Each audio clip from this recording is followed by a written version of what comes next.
Hello everybody, we're back here with your post-match review. Leeds United drawing at Hull last night. Let us know what you guys think in the comment section below. Fascinated to hear what you guys think about this one.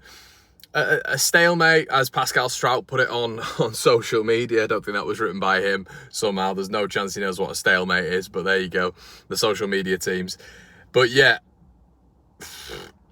uneventful for the most part, I thought. And quite difficult to analyse and to really talk about takeaways and all this sort of stuff. And I'm going to start with the positives. So I was really impressed with Somerville when he came on. I thought Rodon for the majority of it before the sending off was excellent. Again, I think he's becoming one of the standouts. Ampadu, man of the match yet again. Leeds' best player at the minute.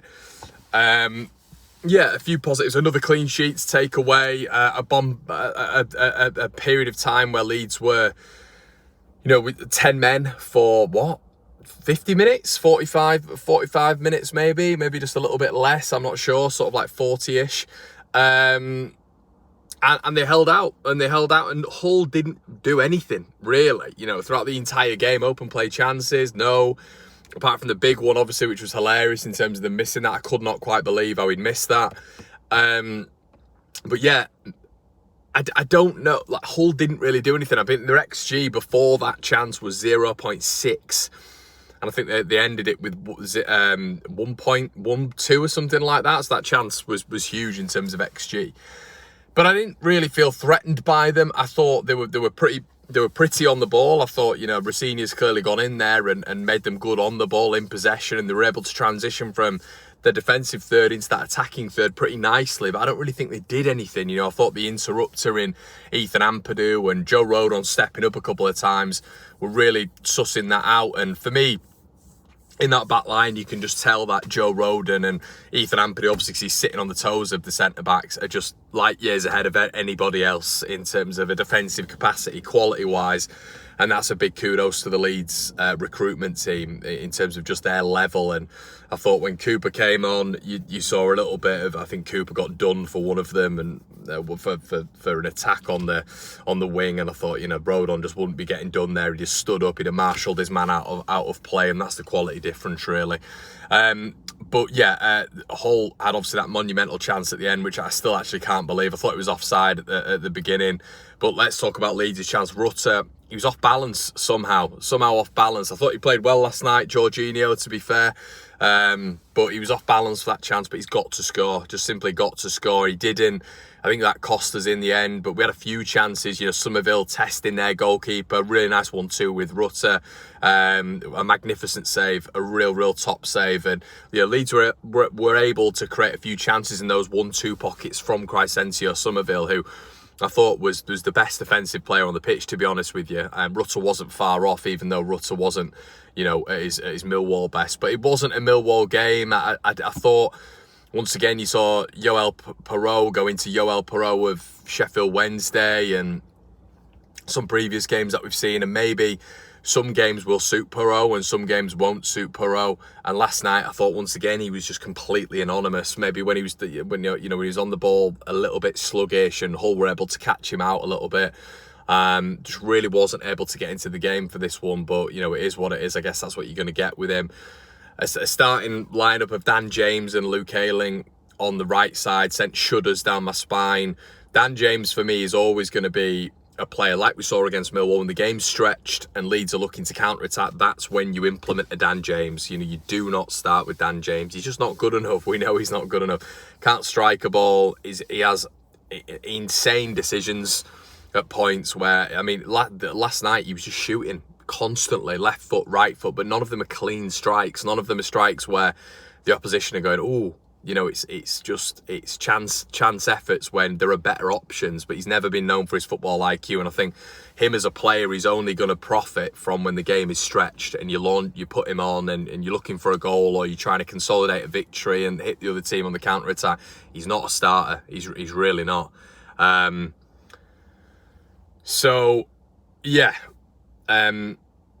Luke Ailing, I think this is always going to be the problem, isn't it? You know, and this is why, you know, people were saying, oh, I've got an agenda, you know, and I keep saying, like, I'm a grown man, I don't have an agenda. We saw with Sam Byram how he's managed to change my opinion on him. You know, I think he's been excellent for Leeds when he's featured this season. And, you know, I do think, you know, if you're looking at the upper echelon of the Championship, I think I would still have him as rotation, but he's been excellent. And I'd be starting him. I really would be starting him at this moment in time. Luke Ailing's just not it. He's done. He's so done. Legs have gone. Cannot defend. I say it every week, but he cannot defend. And guys, I'm not. Presumably, what is meant when people are saying agenda is that I go at Luke Ailing every week. If he's the problem most weeks defensively, I'm going to call that out. I'm evidently going to call that out. He is the weak link in this side. On the ball, he has to take. When you need 1 or 2 touches, he has to take 3 or 4. The reason he has to take 3 or 4 is he's not comfortable in possession.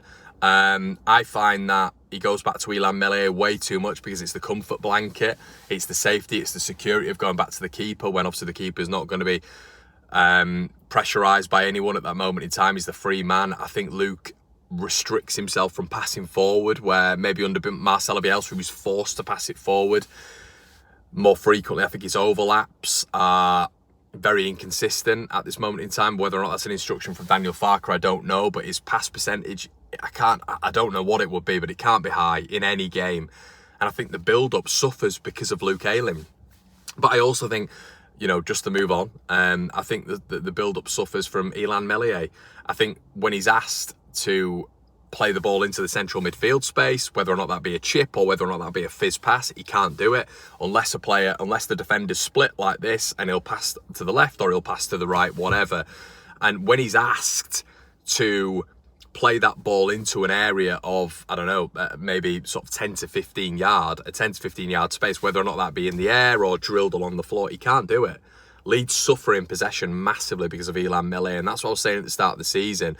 I think his distribution and his build-up play from the back really affects Leeds, and when you've got that in combination with Luke Ailing and Jamie Shackleton on that side, the build-up play with that little trio, it's never going to be massively effective in this division at this standard. It's not.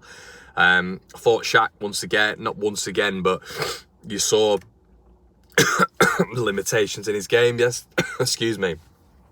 Last night, not able to really build up with the ball, cutting inside, playing it back to centre-backs all the time, his security, not able to really overlap. And, you know, there's a couple of times where he was caught in possession. I thought they really pressed on Shackleton and really tried to press on Ailing as well, albeit with them not doing anything at all. But I thought those are the problem areas that I think teams are going to target because we are weak there. And actually, and a solution, because they're a problem. They are a problem for me in terms of width and Leeds building up. Now, when we signed Sam Byram, I was saying on the streams that as a wing back, I think Byram's going to be a lot better.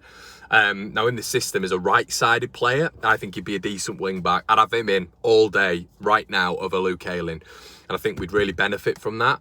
And at this moment in time, everybody, when he comes back fit, I would have Junior Firpo over Shackleton. It's a wild shout, but at least you've got a left-footed player there. I don't think Junior Firpo's it whatsoever, but Leeds haven't gone out and got a left-back. And I think maybe at Championship level, maybe, who knows, he's able to get the ball and maraud forward a little bit, and he's not going to be tasked with defending against top wingers like he was in the Premier League. And maybe we'll be able to adapt to this division a little bit easier, even if we've only got him for 6 games and then he's out for another 4 months with injury.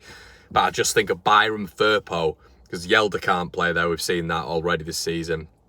But a Byram Firpo backline might give you a little bit more balance. It also might give you a little bit more going forward. And as we've seen with Shackleton and Ailing, they're quite lucky at the minute because teams haven't really been exposing them fully at the back. And maybe Firpo's not going to be tested that much.